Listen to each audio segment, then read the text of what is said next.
Hello friends, దేవుని కృప వల్ల అయ్యగారు అమ్మగారు మీ అందరికీ దేవుని యొక్క విలువైన ప్రసంగములు స్వయంగా రాసినవి మీకు అందచేయాలని కోరుకుంటున్నాను. మా పుస్తకంలో సిలువ ధ్యాన ప్రసంగములు 83 ప్రసంగములు, క్రిస్మస్ ప్రసంగములు 50 ప్రసంగములు, బైబిల్లోని స్త్రీల ప్రసంగములు 72 ప్రసంగములు, మోషే సుఖోపవాస ప్రసంగములు 63 ప్రసంగములు. ఈ పుస్తకములు అయ్యగారు అమ్మగారు స్వయంగా రాసినవి మీ అందరికీ అందాలని కోరుకుంటున్నాము. మా పుస్తకములు కావాల్సిన వారు కాంటాక్ట్ అవ్వాల్సిన numbers: Bapatla reverend doctor P Jaipal garu, phone number 9866412025. Guntur doctor P Prasadarao garu, phone number 9441368594 and 9705789407. మా పుస్తకంలో మీరు తీసుకొని చదివి ఆదరణ పొంది దేవుని మహిమపరచాలని కోరుకుంటున్నాము. Don't forget to like the video. Thank you.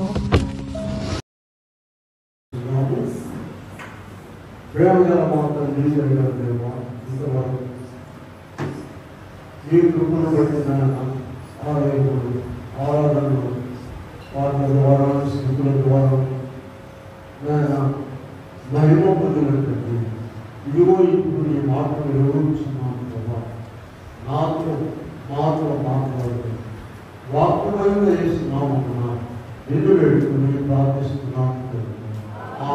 కూర్చుంటాము. నమ్మకమైన నా ప్రభువు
పదార్థంలో ఇందాక మనం ఆరోగ్యంలో చదువుకున్నటువంటి భాగము 11వ వచనం నుండి చూద్దాం. ఈ సంగతులు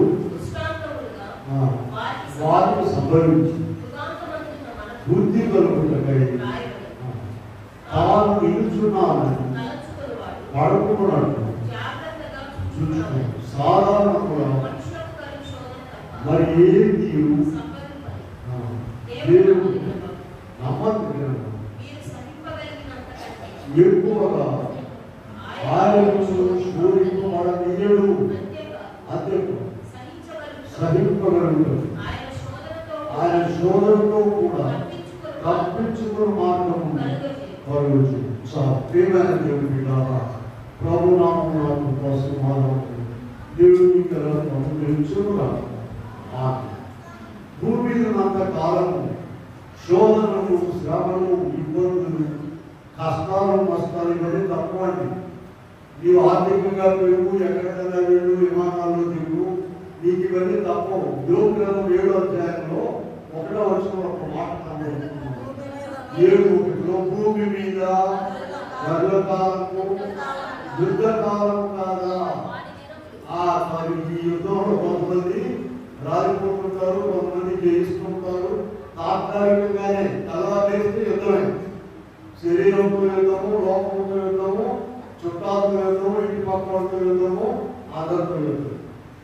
చూడండి, అయితే ఇక్కడ మనం చదివిన భాగంలో దేవుడు నమ్మదగిన వాడు అనేటువంటి మాట చాలా ప్రాముఖ్యత. ఒక్క మాట నేను జ్ఞాపకం చేస్తున్నాను.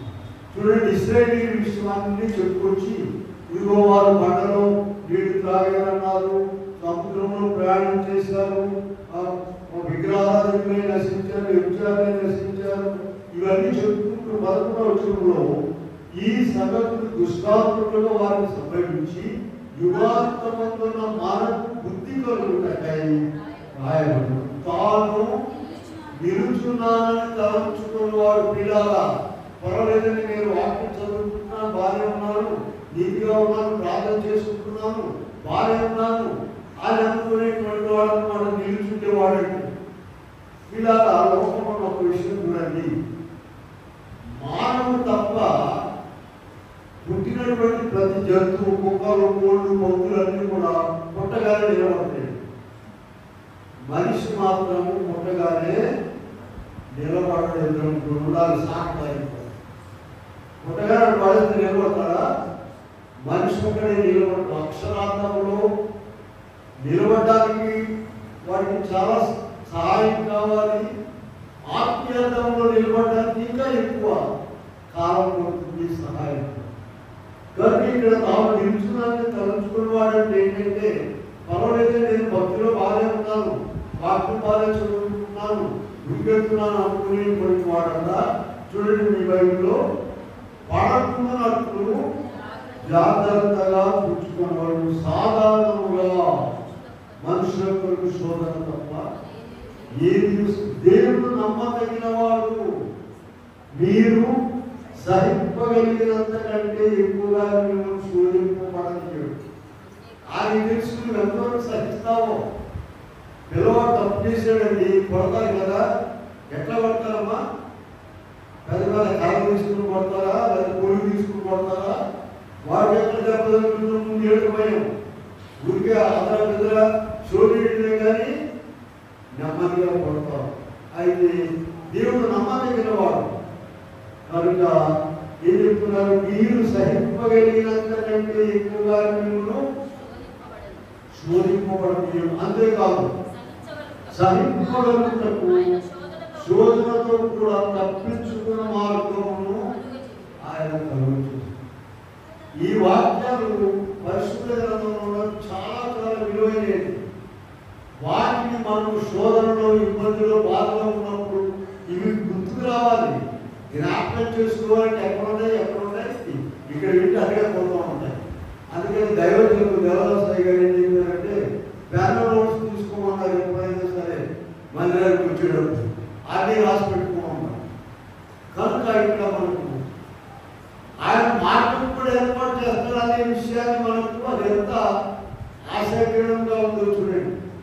కనుక మనం భయపడాల్సిన పని లేదు. అప్పుడు ఈ వాక్యం ఉంటే ముందర ఏదో ఒక మార్గం చూపిస్తాడు ఆయన. కనుక ఈ దినం మనము దేవుడు నమ్మదగిన వాడు అనేటువంటి విషయాన్ని మనం పరిశీలించుతాము. అనేక విషయాలు బైబిల్లో అనేక చోట్ల నమ్మదగిన వాడు అనేటువంటి పాఠం మనం చూస్తున్నామని. ఇదిగో ఆ నమ్మదగిన దేవుడు యేసుక్రీస్తు ప్రభు ఆయన ఈ లోకానికి వచ్చి ఎలాగో మనం ఆయన ముందు నమ్మదగిన వాడిగా ఉన్నాడు. చూడండి, మొదటి పేతురు పత్రిక 2వ అధ్యాయంలో 21వ వచనంలో ఏముంటుందంటే, మొదటి పేతురు 2, క్రీస్తు కూడా మీ కొరకు బాధపడి మీరు తన అడుగుజాడలను నడుచుకున్నట్లు మాదిరి. ఆయన ఎంతో నమ్మకంగా ఉన్నాడు. పంపించినటువంటి యెహోవా తండ్రికి నమ్మకముగా చిట్ట చివరి వరకు కూడా పనిచేశారు. చిట్ట చివరి వరకు చూడండి, యోహాను సువార్త 17వ అధ్యాయంలో 4వ వచనంలో ఏముందో చదవండి. చేయుటకు నీవు నాకు ఇచ్చిన పని ఎట్లా సంపూర్ణంగా, సగంగానండి, సంపూర్ణంగా నెరవేర్చి భూమి మీద నిన్ను మహిమపరచింది. ఎంత మాదిరి! మనము కూడా దేవుడు మనకి ఇచ్చిన పనిని నెరవేర్చడానికి, మనము సంపూర్ణంగా నెరవేర్చడానికి ఆయన శక్తిని పొంది పూనుకోవాలి. కనుక ఈ విషయంలో మనం మొట్టమొదట దేవుడు నమ్మదగిన వాడు. అందరూ చెప్పండి, దేవుడు ఇన్ని చోట్లలో బైబిల్లో విలాపవాక్యములు 3వ అధ్యాయంలో 22, 23 చూద్దాం చూడండి. విలాపవాక్యములు 3వ అధ్యాయంలో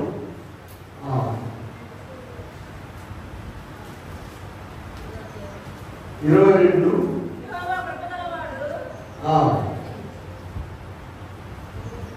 యెహోవా కృపగలవాడు, ఆయన వాత్సల్యత ఎడతెగక నిలుచున్నది కనుక మనం నిర్మూలము కాకుండా వారము అనుదినము నూతనముగా ఆయనకు వాత్సల్యత పుట్టుచున్నది.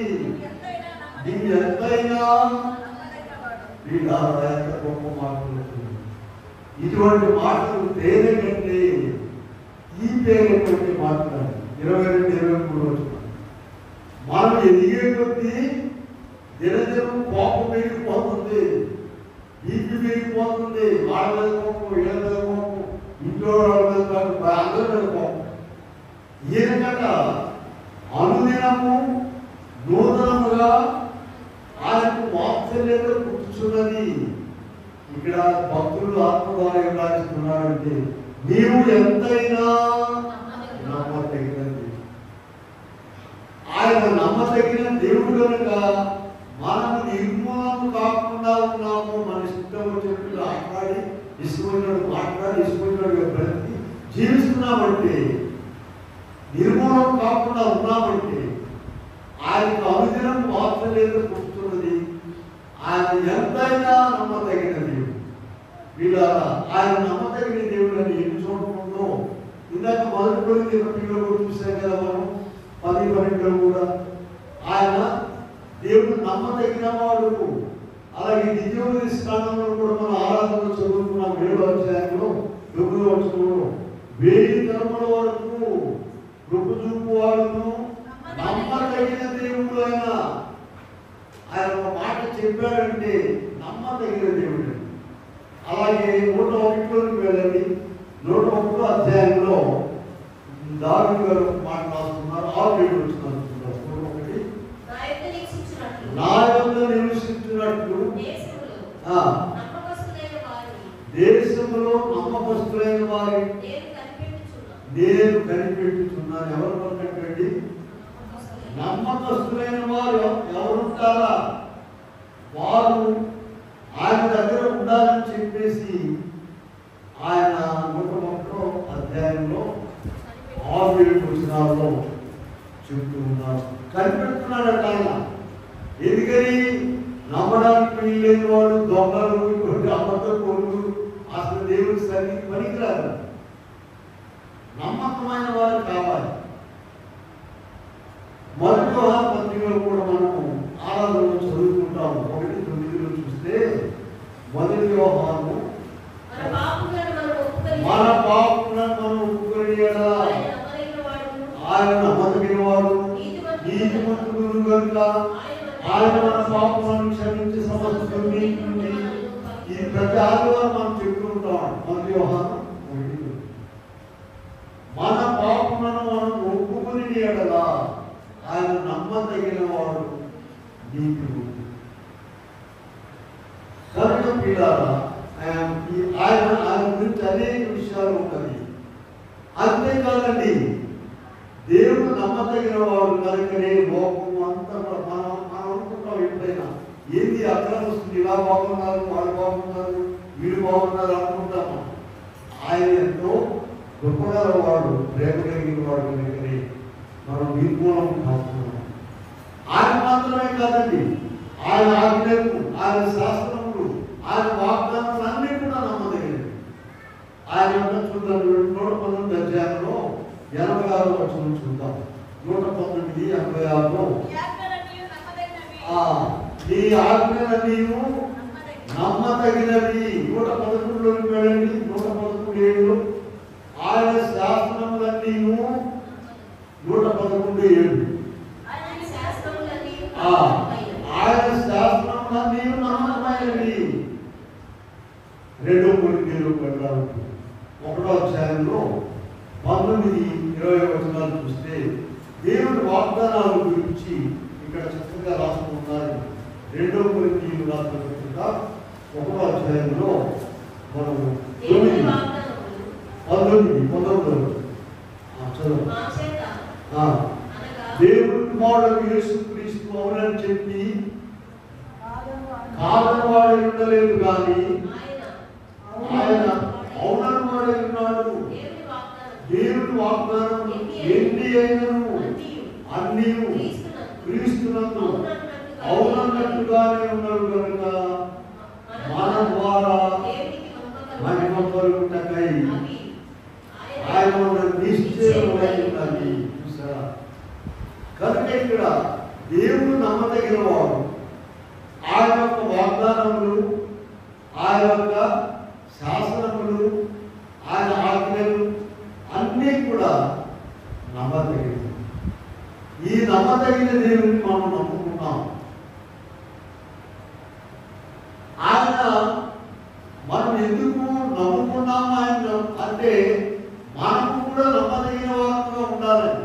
చూడండి, భక్తులైన వారు నమ్మదగిన వారు ఎంతమంది ఉన్నారు? 2 చూద్దాము. నెహెమ్యా గ్రంథంలోకి వెళ్దాం. చూడండి, నెహెమ్యా గ్రంథంలో ఆ 9వ అధ్యాయంలో 7-8 వచనాలు చూద్దాం. నెహెమ్యా గ్రంథము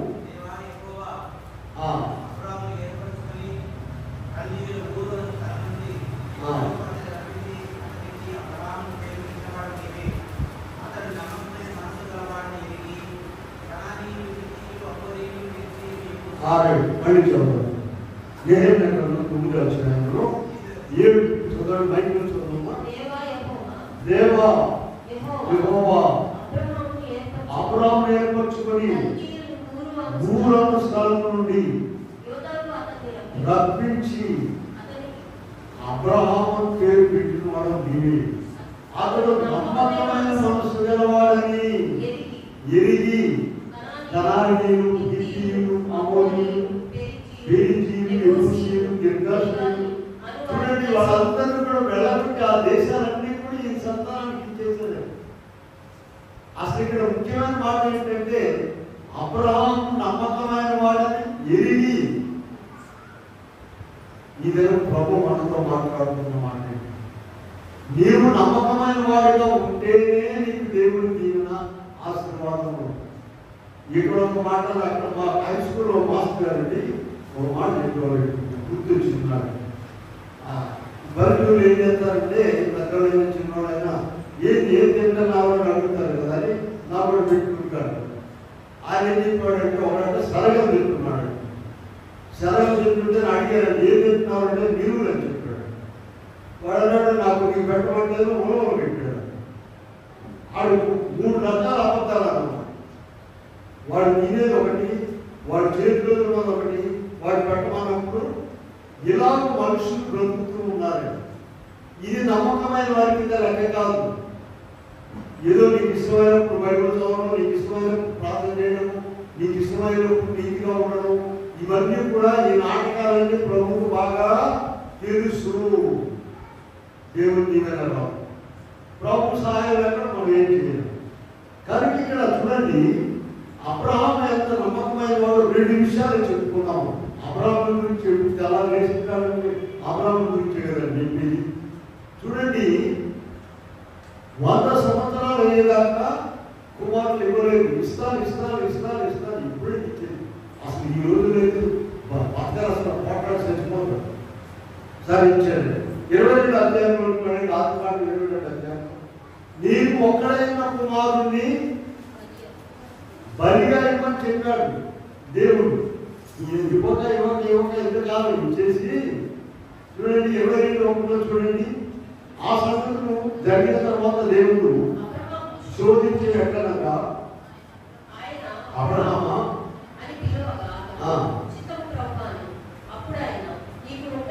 ఒక్కడైనా నీ కుమారుని మరి ఇంకొక ఆయన ఉన్నాడు ఇష్మాయేలు అనుకుంటారేమోనని స్పెసిఫిక్ గా చెప్పాడు.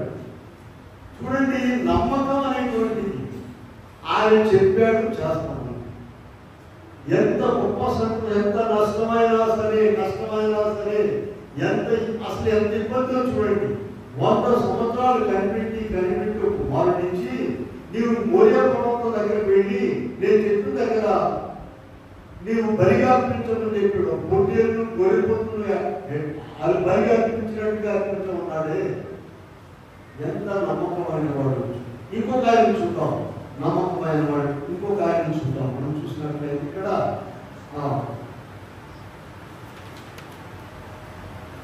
హెబ్రీ పత్రికలో పెడదాం చూడండి. 3వ అధ్యాయంలో 2వ వచనంలో చూద్దాం. హెబ్రీ పత్రిక 3:2 చూద్దాం చూడండి. దేవుని అంతటిలో మోషే నమ్మకముగా ఉండినట్లు. చూసారా, ఎవరైతే నమ్మకంగా ఉంది? మోషే. దేవుని అంతటిలో కూడా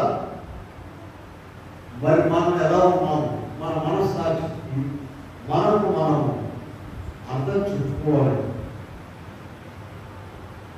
12వ అధ్యాయం కూడా మనం సంఖ్యాకాండం 12వ అధ్యాయంలో కూడా మనము 7వ వచనంలో కూడా ప్రభు స్వయంగా చెప్తున్నారు. దేవుడు సంఖ్యాకాండం 12:7 అతడు నా ఇల్లంతటిలో నమ్మకమైన వాడు. ఈ మాట ఎవరైనా చెప్తుంది? దేవుడే చెప్తున్నాడు. ఇదిగో నిన్ను గురించి నన్ను గురించి కూడా మనము దేవుడు అలా చెప్పగలిగినట్టుగా మనం ఉంటున్నామా అనే దాన్ని ఆలోచించాలి. ఎంతో శ్రమ పడ్డాడు. దేవుడికి మీరు అప్పగించినప్పుడు చివరి వరకు కూడా ఒక స్థాయిలో అయితే ఈ జనాన్ని అందరూ కూడా నాశనం చేసి వీళ్ళు వృద్ధులని తీసుకొస్తారంటే అట్లా కాదయా అని చెప్పేసి ఆయన ప్రతివాళ్ళని చూడండి. నిర్గమకాండం 32 చూద్దాం చూడండి. నిర్గమకాండం 32 చూడండి. 32 అధ్యాయం 32 వచ్చింది.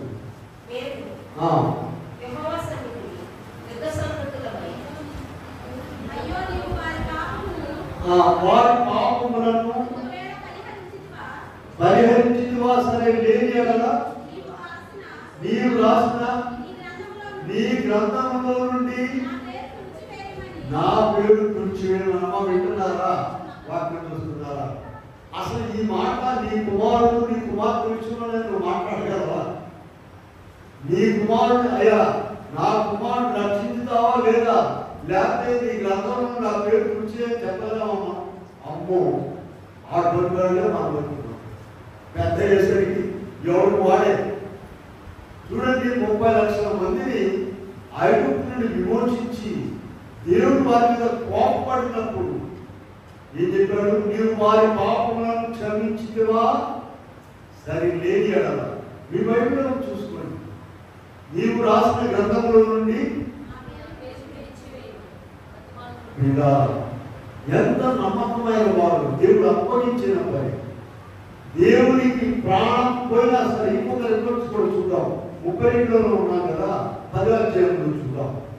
10వ వచ్చింది 32:10 చూడండి. నిర్గమా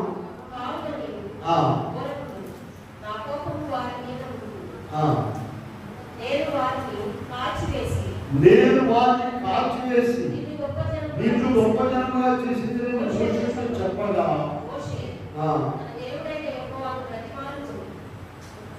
చూడండి ఏం చెప్తున్నారు? విసిగించారు దేవుడిని ఇశ్రాయేలీయులు. వాళ్ళందరూ కూడా కాల్చివేసి నిన్ను గొప్ప జనముగా చేస్తారని చెప్తే మనమైతే ఏం చేస్తామంటే అబ్బా కాల్చిన తర్వాత నన్ను బాగా గొప్ప చేయలేదు అని అంటారు మనుషులు. కానీ బ్రతిమాలి వాళ్ళందరూ పక్షంగా బ్రతిమాలి వాళ్ళ పాపం అంతా ఆయన మీద వేసుకొని చివరికి ఆయన వాగ్దానం చేసి వెళ్ళకుండా వెళ్ళడానికి వీలేదని చెప్పాడు. ఎంత నమ్మకమైన వాడు వీళ్ళ. అలాగే దానియేలు విషయంలో కూడా ఒక మాట చెప్పుకొని మనం తర్వాత ముందుకు వెళ్దాం. 6:4 చూసినట్లయితే దానియేలు మీద అందరూ కూడా నేరం మోపాలని చూశారు. సింహాల గొప్పలు వేయాలనుకున్నారు. 4వ వచనం చూస్తే దానియేలు నమ్మకస్తుడై ఏ నేరమైనను ఏ తప్పైనను చేయువాడు వాడు కనుక దానియేలు ఏ తప్పైనను లోపమైనను ఇలా దేవుని యొక్క భక్తి విషయంలో, దేవుని మీద ఆధారపడే విషయంలో, దేవునికి ప్రార్థన చేసే విషయంలో చూడండి 6:10 చూడండి. దాని గ్రంథంలో 6:10 ఏముందో, విధి శాసనము సంతకం చేయబడిన తెలుసుకొని ఇంటికి వెళ్ళి యథాప్రకారం అనుదినం ముమ్మారు మోకాళ్ళుని తన ఇంటి పైకి తిప్పి ఎన్నిసార్లమ్మా కొంతమంది బాగా నిద్ర చేస్తున్నారు, వాళ్ళ పక్కన వాళ్ళు లేకుండా మంచి నిద్రలో ఉన్నారు. కిటికీ దగ్గర ఒక మనుకున్నారు, గర్భం తీసుకున్నారు. పిల్లల మనం చూసినట్లయితే ఇక్కడ 3 సార్లు అండి, 6:10 ఇప్పుడు మనం అనుకోవచ్చండి ఆయనకి సింహాల పోనుందండి, మాకేముందని. మనకు కూడా ఉందండి ఒక సింహం. కొంచెం చదవండి, ఎక్కడో మొదటి పేరు పత్రిక 5వ అధ్యాయంలో మన కొరకు కూడా ఒక సింహం రెడీగా ఉంది నింపి పారేయడానికి. మొదటి పేరు పత్రిక 2వ అధ్యాయం చూడండి.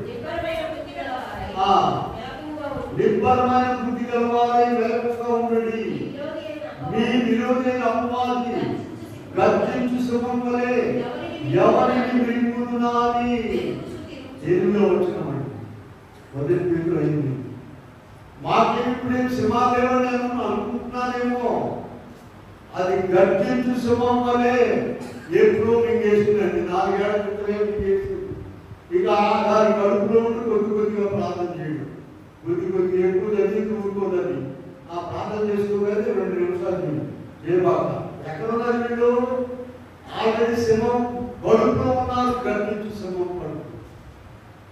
అటువంటి దానియేలు గారు, ఆ దానియేలు గారికి 10 పట్టణాలలో అక్కడ చూడండి, 1వ వచనం చూడండి. 6 అధ్యాయం 1వ వచనం చూడండి.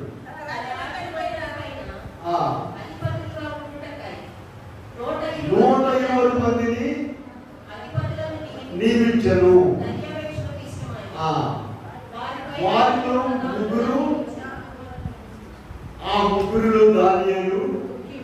చూడండి, ఐఏఎస్ వాళ్ళు అనుకుంటాం 120 మంది దేశం మొత్తం మీద ఉంటే వాళ్ళు ముగ్గురులంట. ముగ్గురులో దానియేలు ముఖ్యుడు. ఈ ముఖ్యుడైనటువంటి దానియేలు ఏం పని చేస్తున్నాడు? 6:10లో అనుదినము యథాప్రకారము ముమ్మారు మోకాళ్ళుని. కనుకనే సింహాలు నోరు మూసుకొని మోరు కూర్చున్నాడు. ఈయన వేయగానే ఇదిగో దానియేలు మీద నేరాలు మోపిన వారిని లోపల నెట్టేసేసరికి మీరు ఆ తర్వాత చదువుకోండి బైబిల్, వాళ్ళ ఎముకలు కూడా కోరిక పారేసింది సింహం. కనుక నమ్మకమైన వారు ఎంత గొప్పగా దీవించబడతారు. ఇలా ఇది మనకు ముఖ్యమైన విషయం గమనించుకోవాలి. దేవుడు మనము కూడా నమ్మకంగా ఉండేటట్టుగా కొన్ని అవకాశాలు ఇస్తున్నాడు. మనకు కూడా అవకాశాలు ఇస్తున్నాడు. చూడండి, మత్తయి సువార్త 25వ అధ్యాయం నుండి పెడదాం. మత్తయి సువార్త 25వ అధ్యాయంలో మనం చూసినట్లయితే అక్కడ తలాంతులు 3 కనబడుతున్నాయి. అక్కడ ఒకరికేమో 5 తలాంతులు ఇచ్చారు, ఒకరికేమో 2, ఒకరికేమో 1. ఎందుకని? వారి సామర్థ్యంతో 14 వచ్చినాడు. మత్తయి సువార్త 25 పరలోక రాజ్యము ఒక మనుష్యుడు దేశాంతరం ప్రయాణమై పిలిచి అప్పగించినట్లుండును. అతడు ఒకరికి 2, ఎవరి సామర్థ్యం చొప్పున. వీళ్ళ గమనించండి, ఆయన అన్యాయం చేసేవాడు కాదు. మనం ఏంటో మనకు తెలియదు, కానీ దేవుడికి తెలుసు. వారి సామర్థ్యాన్ని బట్టి ఒకరికి 5 ఇచ్చాడు, ఒకరికి 2 ఇచ్చాడు. సరే 5 ఇచ్చిన ఆయన ఏం చేశాడండి? 5 ఇచ్చిన ఆయన ఇంకా 5 సంపాదించుకొచ్చి ప్రభు ఆయన మనకి తిరిగి వచ్చిన తర్వాత ఆయనకి అప్పుడు ఇచ్చాడు. 21వ వచనం చూడండి. 21వ వచనం, అతని యజమానుడు బడా నమ్మకమైన మంచి దాసుడా, ఈ కొంచెంలో నమ్మకంగా ఉంటుంది, అనేకమైన వాటి మీద. అలాగే 2 తలాంతులు ఇంకా 4 సంపాదించిన వాడిని కూడా 23వ వచనంలో చూడండి. అతని యజమానుడు మంచి దాసుడా. పిల్లల ఈ ఉపమానం యొక్క సారాంశం జాగ్రత్తగా వినండి. దేవుడు మనకు కూడా కొన్ని తలాంతులు ఇస్తాడండి. ఒక ఆమె బాగా పాట పాడింది, అబ్బో చాలా బాగా పాడింది. మళ్ళీ 4 వారాల దాకా అడ్రస్ ఉండాలి, వచ్చినప్పుడు ఆడ కూర్చుంటుంది. మన బాగా పాడిందే పాట మంచిగా పాడిన తలాంతులు. ఒక బాగా ప్రార్థన చేసింది, అయ్యో ఇవాళ మళ్ళీ బాగా ప్రార్థన చేసిందండి, మళ్ళీ ఏం తింటారు, మళ్ళీ వచ్చిన చేస్తాం. మనం అడగాల ఆఫీసర్.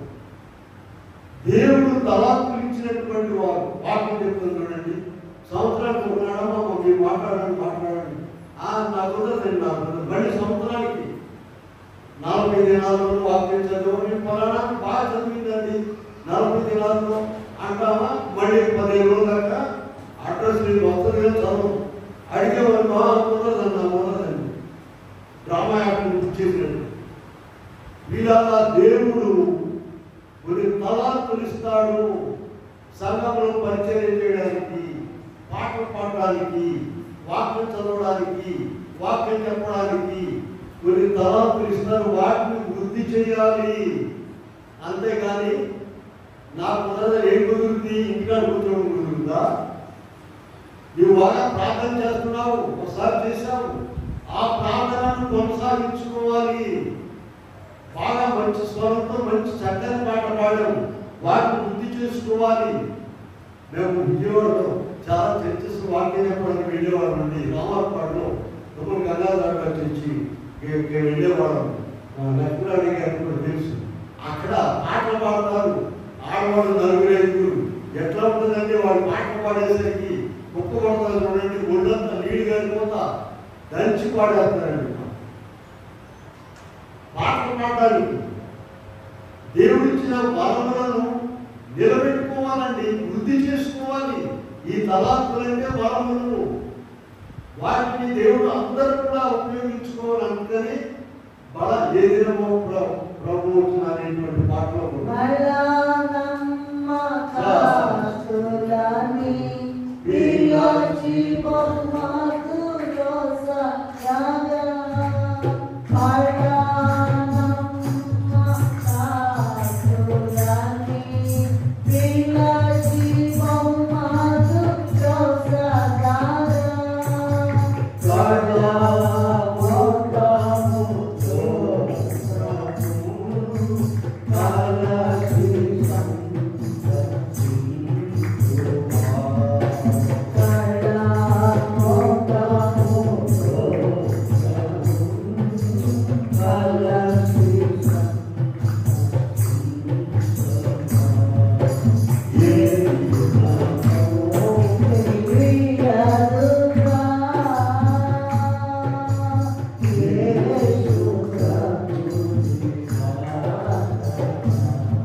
ఎవరిని విడిచిపెట్టాడు. ఇందాక కూడా చూసాం, 5 ఇచ్చారట, 2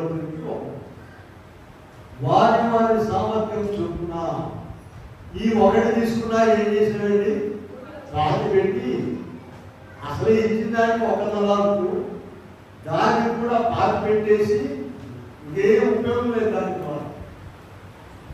ప్రభు నీవు ఎదగడానికి, సంఘాన్ని మహిమపరచడానికి, నిన్ను ఇంకా ముందుకు తీసుకెళ్ళడానికి కొన్ని తలాంతులు అందరూ కలిగి ఉండవండి. ఇచ్చినప్పుడు వాటిని మనం వృద్ధి చేసుకోవాలి. వృద్ధి చేసుకొని నమ్మకమైన వారిగా ఉండాలి. ఆయన నమ్మకమైన వాడు కనుక ఇదిగో ఆయన నమ్మకమైన వాడు, ఆయన భక్తులైన వాడు 3 చెప్పుకున్న ఎవరు ఉన్నవాడు అబ్రహాము నమ్మకమైన వాడు కనుక కొన్ని దేశాల్లో ఎడగొట్టి అబ్రహాము సంతానాన్ని ఇచ్చారు. ఆ దేశం మోషే తన ఇల్లంతటిలో నమ్మకమైన వాడు. దానియేలు ఎంత నమ్మకమైన వాడు చూడండి. సింహాల నోళ్ళు గురించి వీళ్ళ అది కూడా నాకు వంట చేద్దామంటే వీళ్ళ ప్రళయం అయిపోతుంది. ఈ వారం అయ్యా నేను చేస్తాను నాకు వచ్చండి, వచ్చేవారు వచ్చి నాకు రాలేదు అయ్యా నేనే మాట్లాడు. ఒక వారం నాకు వచ్చే చేస్తాను, వచ్చేవారేమో నాకు రాలేదు, మన నేను నాకు రాదు. అంత రెండు వారేమో నాకు వచ్చేవారు. ఇలా దేవుని సన్నిధి మనం మాట్లాడేటప్పుడు కానీ ఏదైనా కూడా నమ్మకంతో చూడండి. ప్రసంగిలో ఒక వాక్యం చూపిస్తాను నేను, గుర్తొస్తుంది. ప్రసంగి గ్రంథంలో 5వ చూడండి, 5 నీవు దేవుని మందిరంలో పోయినప్పుడు జాగ్రత్తగా చూసుకున్నాము, బుద్ధిహీనుడు అర్పించినట్లుగా సమీపించి వేస్తున్నాము. 2వ చదవమ్మా. అనాలోచనగా పలుకుటకు నీ హృదయమును త్వరపడనీయక నీ నోటిని కాచుకోము. దేవుడు ఆకాశం ఉన్నాడు, ఎక్కడున్నా వాళ్ళు నువ్వు ఆకాశం దేవుడికి ఏమన్నాడు అనుకో. దేవుడు ఎక్కడున్నాడమ్మా? దేవుడు ఆకాశం ఉన్నాడు, నీవేమో నీ మాటలు బుద్ధిగా ఉండాలి. మరి ఎవరు మాట్లాడలేండి, ఏం చేయలేండి, ఏదైనా మాట్లాడచ్చు అనుకుంటున్నారేమో. దేవుడి సన్నిధిలో దేవుడికి ప్రతినిధులైనటువంటి ఆయన సేవకు నేను చాలాసార్లు చెప్పాను. ఏదో పలుకుబడి ఉపయోగించారు ముఖ్యమంత్రి, ప్రధానమంత్రి, మా నాన్న పలుకు ఇక్కడ నిలబడలేదు. ఇట్లాంటి చాలా ఉండిపోయారు. ఆయన ఒక కృపను బట్టి మాత్రమే ఇక్కడ నిలబడి నాకు మాత్రం చెప్పగలను. ప్రసంగి 5:1 వచ్చిన జాగ్రత్తగా ఉంటుంది. నీవు దేవుని మందిరంలో పోయినప్పుడు నీ ప్రవర్తన జాగ్రత్తగా చూసుకున్నాము. 2వ వచనం. నీవు దేవుని సన్నిధిని అనాలోచనగా పలుకుటకు త్వరపడనీయక నోటిని కాచుకున్నాము. దేవుడు ఆకాశమున్నాడు కావున నీ మాటలు బుద్ధిగా ఉండవలేము. ఎక్కువగా ఏం చేస్తాడండి? ఇప్పుడు ఏం చేయాలి? నీ పోరాటం ఉంటారు చూడండి. పని చేయడానికి పెట్టారండి మంచి ఎండలో ఉదయం సాయంత్రం దాకా. సాయంత్రం ఏం చేస్తారమ్మా? వేతనం ఇస్తారు. 500 600. ఒక ఆయనకి ఏమి గెలవాలంటే ఎట్లా ఉంటుంది? ప్రభు చేసింది కూడా అది. నిజమే, వస్తున్నావు పోతున్నావు, ఎరగదీస్తున్నాను అనుకుంటున్నావు, నీకు వేతనం ఏమి రాకపోతే, ప్రతిఫలం రాకపోతే, దీవెన రాకపోతే వృధా ప్రయాసాన్ని కనుక దేవుని విషయాలు, దేవుని మందిరం విషయంలో చాలా జాగ్రత్తగా ఉండాలి. మనం దీవెన పొందాలంటే లూకాసు వార్త 19 వెళ్ళాలి చూడండి. లూకాసు వార్త 19:17 వచనం చదువుదాం. 19:17.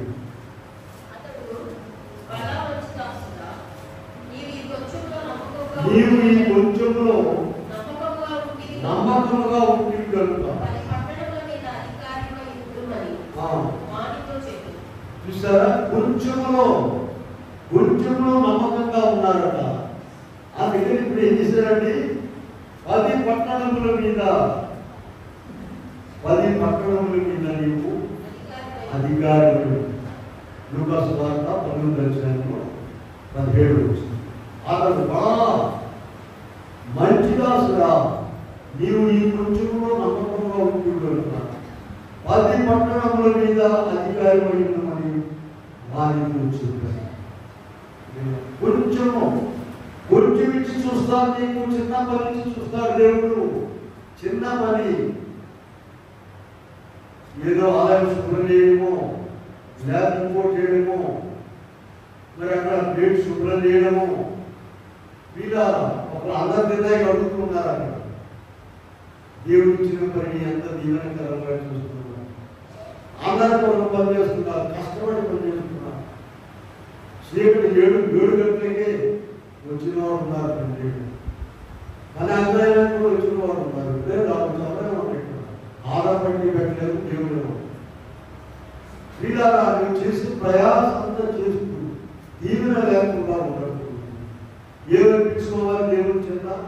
బడా నమ్మకమైన మంచి దాసుడా, నీవు ఈ కొంచెంలో నమ్మకముగా ఉన్నావు. ఆ మాట మనం ఎందుకని ఆయన నమ్మకమైన వాడు, మనం కూడా నమ్మకమైన వాడుగా ఉండాలి. చూడండి, దైవ లక్షణాలు ఉన్నాయి. దేవుడు ఒక్కడే నమ్మకమైన వాడు. మనం ఇప్పుడు కూడా దైవ లక్షణాలు స్థితిలో చెప్పుకుంటాం. దేవుడి లక్షణాలు ఏంటి చెప్పండి? ప్రేమ, న్యాయము, పరిశుద్ధత, శక్తి, జీవము, స్వతంత్రత, ఇవన్నీ కూడా ఆయన నమ్మక స్థితిని చూపిస్తుంది.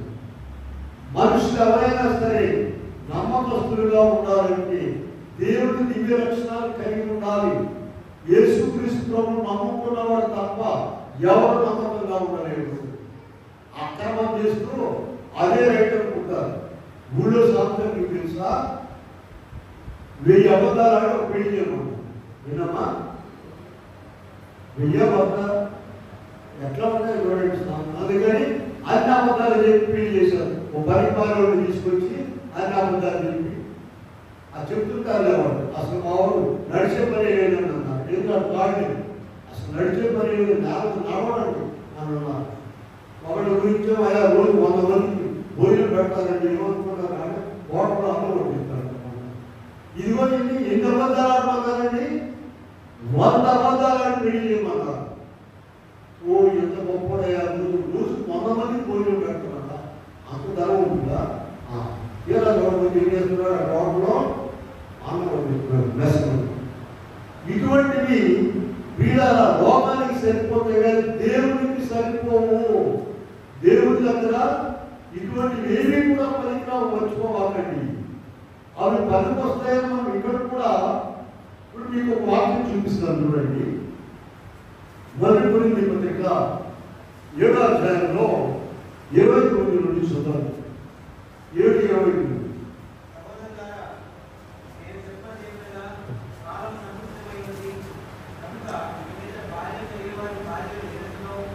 ముప్పై వచనము, ఏడ్చువారు ఏడనట్టును, సంతోషపడువారు సంతోషపడనట్టును, కొనువారు తాము కొనియని తమది కానట్టును, అనుభవించువారు అనుభవించుకున్నట్టును ఉండవలని. ఏదనగా ఈ లోకము నటన గతించుచున్నది. జాగ్రత్తగా ఈ లోకపు నటన చూడండి. చిన్నపిల్లలుగా యాక్ట్ చేశారు కొంతకాలం, స్కూల్కి వెళ్ళడం రావడము, అది చిన్నపిల్లల నటన. చిన్నపిల్లల నటన అయిన తర్వాత యవనస్తులుగా నటించాము. యవనస్తులుగా నటించిన తర్వాత డ్రామాలో పెళ్లి కూతురు పెళ్లి కొడుకుగా డ్రామా యాక్షన్ పెట్టేశారు. అమ్మా అందరూ పాత పెళ్లి కూతురులే, వీళ్ళందరూ కూడా పాత పెళ్లి కూతురు. ఆ పెళ్లి కూతురు డ్రామా అయిన తర్వాత ఏందమ్మా చెప్పండి? మమ్మీ డాడీ తర్వాత చూడండి. ఇలాగూ ఇవన్నీ కూడా స్టెప్ బై స్టెప్ గతించుకుంటూ ఉన్నవి. కానీ దేవుడి దగ్గర ఇవి కాకుండా కొత్త నాటకాలు వేస్తున్నారు. షేక్స్పియర్ ఉన్నాడు కానీ ఇంగ్లీష్ పోయేట్టు, ఆయన ఎక్కువ బైబిల్ నుండి తీసుకున్నాడండి. ఆయన ఎన్నో పుస్తకాలు రాసి చివరికి ఒక మాట చెప్పాడు. అదే చెప్పాడు ఏంటంటే, అసలు భూమి మొత్తం కూడా ఒక స్టేజ్ ఎక్కి ప్రతివాడు యాక్టర్ అయినా చెప్పి, భూమి మొత్తం ఒక స్టేజ్ అంట, ప్రతి మనిషి కూడా ఒక యాక్టర్. అది బైబిల్ ఇక్కడ వాక్యం తీసుకునే చెప్పారు. కనుక మనము ఈ నటన ఏమైపోతుందంటే ఉపయోగం వచ్చినప్పుడు ఏదైనా ఈ లోకము నటన గర్జించుతున్నది. ఇప్పుడు ఎవరెవరు ఏ డ్రామాలు ఉన్నారు చూడండి, పిక్చర్లు ఉన్నారు. మా ఇంటి ముందు ఒక స్కూల్ ఉందండి, వాళ్ళ గురించి నేను ఎప్పుడు సంతోషిస్తాను. అది ఇప్పుడే కదా ఇక్కడ సంతోషం ఉండేది. పెద్ద అయ్యారంటేగా గోపాలు ఎత్తుకెళ్తుంటారు. ఎవరికి బాధ అడిగి ఒకటి కాదు. కనుక మమ్మీ డాడీ పాత్రలు అయిపోయినాయి. మరి ఇంకా గ్రాండ్ ఫాదరు మా మనవుడు అంటున్నారు, అలవాటు గ్రాండ్ ఫా అంటారు. వాడి ఇంగ్లీష్ ఒక మాట ఏ తీరా వ్యక్తి ఏం మాట్లాడుతున్నారు. వీళ్ళ ఈ స్టేజెస్ అన్నీ కూడా ఏమైపోతున్నాయి, చివరికి ఇబ్బందికరమైనటువంటి స్టేజ్ ఉంటుంది. ఏం చెప్పండి? భారతదేశంలో వీళ్ళ చిన్నప్పుడు కూడా ప్రార్థనలు ప్రేరణలు కూడా నేను ఆ పాట పాడతానని మా అమ్మని అడిగితే వదిలేదని తర్వాత పడుతున్నాను. ఎందుకని ఇష్టం ఉండదు. మా ఇంటి దగ్గర ఒక తాగి వస్తున్నాడు. ఆడి పిల్లలు పెద్దవాళ్ళు ఉన్నారు, జారీ పిల్లలు. ఆ ఇంటి దగ్గర ఆటలు సాగంగా ఇంకా అమ్మగారు ఉంది కాక వాళ్ళ అమ్మ దగ్గరకు వస్తాడు. అమ్మ దగ్గర నుంచి మనసులు బయట తీసుకుని దాని గురించి పాటలు పాడుతుంటాడు. పాటలు పాడుతుంటే అన్ని సినిమా పాటలు సేపు పాడుతుంటే పాడుతుంటాడు. ఏమవుతాడు నీకు వాడు పరదేశంలో పిల్లలని వచ్చేసి ఒరే మరి అలా పాట పాడుకుంటాడు అంటే సినిమా పాటలు పాడుకుంటాడు. ఈ పాటను అందరం ఉంటుంది. ఏ పాట ఉందమ్మా? పరదేశంలో పిల్లలనే పాట ఉంది. కానీ వాడు సినిమా పాటలు పాడేటప్పుడు ఆనందించి ఇంట్లో ఉండి రావడం వృద్ధులే ఈ పాటలు చేసే పాటలు పాడు ఇలా. కనుక మనం ఆలోచించినట్లయితే ఇక్కడ నీతిమంతులుగా మనం ఉండాలి. ఆయన ఒక్కడే నీతిమంతుడండి. యేసుక్రీస్తు ఒక్కడే. ఆయన దివ్య లక్షణాలు మనం సంపాదించుకొని మనం కూడా నీతిమంతులుగా ఉండాలని ఎప్పటివరకు ఉండాలండి? ఒక మాట ముగించుకున్నాం మనము. ఆ ప్రకటన గ్రంథంలోకి వెళ్దాం. 2:10 ప్రకటన 2:10 వెళ్దాం. మరణం వరకు నమ్మకముగా ఉండము, నీవు జీవ కిరీటం ఇచ్చేది. ఎప్పుడు దాకా ఉండాలండి? ఆ నమ్మకంగా ఉద్యోగం వచ్చేదాకాను, అబ్బాయి పెళ్లి అయ్యేదాకా, అబ్బాయికి ఉద్యోగం వచ్చేదాకా నమ్మకం కూడా. ఆ తర్వాత మన ఇష్టంలో చదువుకోబాకండి. మరణం వరకు నమ్మకముగా ఉండము, నీకు జీవ కిరీటం ఇచ్చేది. మొదటి దశలోకి రాసిన పత్రికలో మనము 5:24 చూసినట్లయితే 5:24 మిమ్మును పిలుచువాడు నమ్మకమైన వాడు కనుక ఇలా మనల్ని పిలిచినటువంటి దేవుడు నమ్మకమైన వాడు. ఆయన సన్నిధిలో ఎవరు ఉంటారో, ఆయన దివ్య లక్షణాలు ఎవరు పొందుతారో వాళ్ళే నమ్మకంగా ఉంటారండి. అబ్రహాము, మోషే, దానియేలు మనం చూస్తాం. దానియేలు ఎన్ని వాడు ప్రార్థన చేస్తున్నాడమ్మా? 6:10 గుర్తుపెట్టుకుంది. 6:10 ఇంటి శాస్త్రము సంతకం చేయబడినని దానియేలు తెలుసుకున్నాను. అతను తన ఇంటికి వెళ్ళి 6 దినము యథాప్రకారం ముమ్మారు. ఈ మాటలు ఎంత చక్కగా ఉన్నాయి. రాజు గురించి ఏమన్నాడంటే, జీవముగా దేవుని సేవకుడైన దానియేలు, నీవు నిత్యము సేవించుతున్న నీ దేవుడు నిన్ను రక్షించగలిగినా? ఈ ప్రశ్న మనకు వేశారు అనుకోండి. జీవముగా దేవుని సేవకులమైన XYZ పేరు చెప్పలేదు. నీవు నిత్యము అసలు నిత్యము సేవించితేనేగా నీకు తోచినప్పుడు, నీకు వీలున్నప్పుడు, ఏదో అయినప్పుడు బాగా తిని గుడికాడ తినాలంటూ పడుకోవాలి. తర్వాత ప్రార్థన చేసి నేల మీద కూర్చుంటే రాదు, కుర్చీలో కూర్చుంటే ఎక్కడ ప్రార్థన చేసేది? నీవు నిత్యము సేవించుకున్న నీ దేవుడిని నీవు రక్షించగలిగానా అనే ప్రశ్న వాళ్ళ దేవుడు మనందరిని అడిగినట్లయితే ఏం చెప్తాం? కనుక దానియేలు గారు ఏం చెప్పాడు? అయ్యా, దేవుడు తన దూతను పంపించి నన్ను రక్షించాడు. కనుక ప్రియమైన వారారా, మనము నమ్మకమైన దేవుని లక్షణాలు సంపాదించుకోవాలి. అప్పుడు మనం కూడా నమ్మకం రావు. అన్ని విషయాలు ఎంత కష్టమైనా సరే, నష్టమైనా సరే, మనము నమ్మకముగా ఉండాలంటే ఒక్క వాక్యం చూసుకొని చూపించుకుందాం. 2 తిమోతి పత్రికలోకి వెళ్దాం. 2:13 చూద్దాం. 2 తిమోతి 2:13 చూడండి.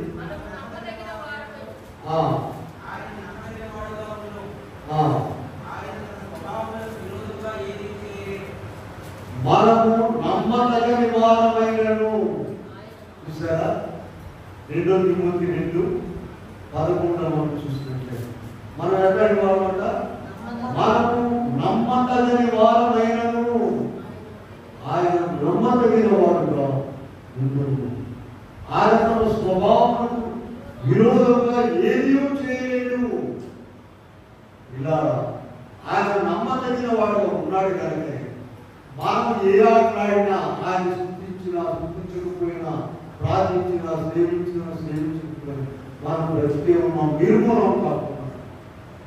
ఎవరైతే ఆయన సన్నిధిలో 3 పూట్ల ప్రార్థన చేసుకుని ఆయన దివ్య లక్షణాలు పొందుతారో అటువంటి వారు దేవుని పట్ల, మనుషుల పట్ల, ఒకరి పట్ల ఒకరికి నమ్మకంగా ఉంటారు. దేవుడికి కావాల్సిందని ఏం చెప్పారు దేవుడు? నా ఇల్లు మోషే నమ్మకంగా ఉన్నాడని చెప్పారు. అంతేకాదు, నమ్మకమైన వారు నా యొక్క నివసిస్తున్నట్లు నమ్మకమైన వారి కొరకు నేను కనిపెట్టుచున్నాను అనేటువంటి వాక్యం కూడా చూపించారు. కనుక మనము ప్రార్థన చేసుకుని ప్రభు సన్నిధిలో ఆయన దివ్య లక్షణాలు ఎవరికైతే ఉంటాయో, ప్రేమ, న్యాయము, పరిశుద్ధత, శక్తి, జీవము, జ్ఞానం, ఇవన్నీ ఎక్కడి నుంచి వస్తాయండి? సంపాదించుకోవాలి. ఆ ప్రేమ అనేటువంటిది ఎంత నమ్మకమైనదో. కనుక ఎవరైతే ఆయన సన్నిధిలో దానియేలు అనే దినమునకు 3 సార్లు ప్రార్థన చేసుకుంటారో, ఎన్ని పనులు మీకు చాలాసార్లు చెప్పాను, మరి ఈరోజు గుర్తు చేశాను. దానియేలు రోజుకు 3 సార్లు ప్రార్థన చేస్తామంటే పని పాట లేదనుకుంటున్నారా? 6వ అధ్యాయం 1వ వచనం చదువుతుంది. దానియేలు ఎంత బిజీగా ఉన్నాడో, ఎంత ఉన్నత స్థితిలో ఉన్నాడో అర్థమవుతుంది. అటువంటి దానియేలు ఎన్నిసార్లు ప్రార్థన చేస్తున్నాడమ్మా? దినమునకు 3 సార్లు. మనం కూడా అలా చేస్తే ఆయన లక్షణాలు కలిగి ఉంటాము. దేవుడికి నమ్మకమైన వారిగా ఉంటాము. నమ్మకమైన వారికి ఎన్నో దీవెనలు, అనేకమైన నిండైన దీవెనలండి. నమ్మకమైన వారికి సామెతలు 28:20 చూసుకోండి. 28:20 చదవండి ఎవరైనా మైండ్లో. సామెతలు 28. నమ్మకమైన వారికి దీవెనలు, దొంగలకి నమ్మడానికి వీలేదు, వాడికి ఒక దీవెన కూడా ఉంటుంది. నమ్మకమైన వారికి దీవెనలు మెండుగా కలుగును. 28:20 దొరక కోసం సామెతలు కాదని ఇక్కడ తెరవడమేగా. ఇంటికి తెలిస్తే సాధారణ తలగా బాగుపడుతుంది. ఇంటికి బయట తీసేయాలని సచ్చేది. ఎందుకని ఇంటి నిండా తెలియాలి కదా. ప్రార్థన చేస్తే వాక్యం చేసి ఎక్కువతాయి కదండి. 3 సార్లు ఎన్ని పలుకున్నా సరే ఏమన్నా ప్రార్థన చేస్తే గొప్ప దీవెన, నమ్మకస్తులుగా దేవుడు మనం చేస్తాడు. గొప్ప దీవెన పొందుతాము. అటు గొప్ప దేవుడు మనం చూపించిన రాక ఆమె చిన్న ప్రార్థన చేద్దాము. ప్రేమగా మాత్రమే దయగలిగి నేను ఎంతైనా నమ్మకగిన దేవుడు ప్రభా, నేను ఆశ్రయించిన వాడు, నీతో సహవాసం చేసేవాడు, దినమునకు 3 సార్లు నీ సన్నిధిలోని పాల్గొని చెప్పిన బ్రతికేవాడు. నమ్మకంగా ఉంటాడు. మనుషుల పట్ల నమ్మకంగా ఉంటాడు. దేవుడి పట్ల నమ్మకంగా ఉంటాడు. అనేక దీవెనలు పొందుతాడు. అతి కృప భాగ్యం ఇదిగో నీ పిల్లలైన మాకందరికీ దయచేయండి. యేసు నామములో వేడుకొని ప్రార్థిస్తున్నాము. ఆమేన్. హాయ్ ఫ్రెండ్స్, అందరికీ మర్నాత. మా వీడియోస్ మీకు ఎంతో ఆదరణ కలిగిస్తున్నాయని మేము నమ్ముచున్నాము. ఈ వీడియోని లైక్ చేయండి. మీ ప్రార్థనా అంశాలని మీ పేరుతో కామెంట్ చేయండి, షేర్ చేయండి, ముఖ్యంగా సబ్స్క్రైబ్ చేసుకోండి. Thanks for watching. అందరికీ మర్నాత.